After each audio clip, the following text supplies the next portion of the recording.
I was contemplating if I should talk about this. So guys, am I the asshole? Me 23FA and my husband 25M have been together for 7 years, and we have been married for 2 years. My MIL, 55F, let's call her Sarah, not her real name for privacy purposes, hated me from the day I was introduced to her and made it her life's mission to ruin my life. Okay, so it all started when my husband figured it was time for me to meet his mom. We've been together for 2 years at this point. He organized a reservation at a popular restaurant in our city. When we arrived, she was visibly annoyed to see me. She screwed up her face like she smelt something sour. When I sat down, she immediately started talking to my husband and completely ignored me for the first few minutes until my husband finally noticed and introduced me to her. And she faked this smile that was clearly not genuine.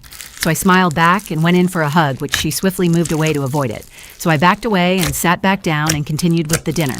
When it was over and we went back to the car to say our goodbyes, she hugged my husband and gave him a kiss on the cheek, looked at me, gave me a side eye, forced a hug, and walked away. I looked at my husband in that, "Did you just see that?" type of look, but he was oblivious of what just happened. When we arrived at home, I told him what I thought about his mom, but he brushed it off and said, "She's always like that way with everyone." So I ignored it and went to bed. Last Thursday, she organized a cookout at her house and she invited all of us to come.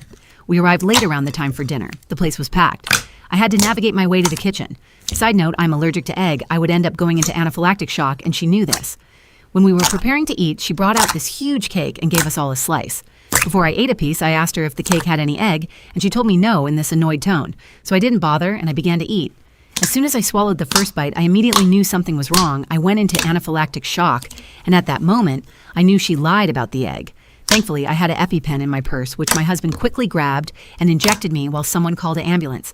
After a few minutes, the paramedics came and rushed me to the hospital. At the hospital, many relatives came to visit me and made sure I was okay. But it seemed like my MIL went incognito mode because she never came to visit once. When I discussed it with my husband, he said he would make sure she apologized to me. When I came out of the hospital, I was notified that my MIL at a cafe with her friends, and so I decided to give her peace of my mind. When we arrived at the cafe, I saw her snickering with her girls. So I walked up to her and told her everything I thought about her and how she was a horrible person. Follow for more Reddit stories.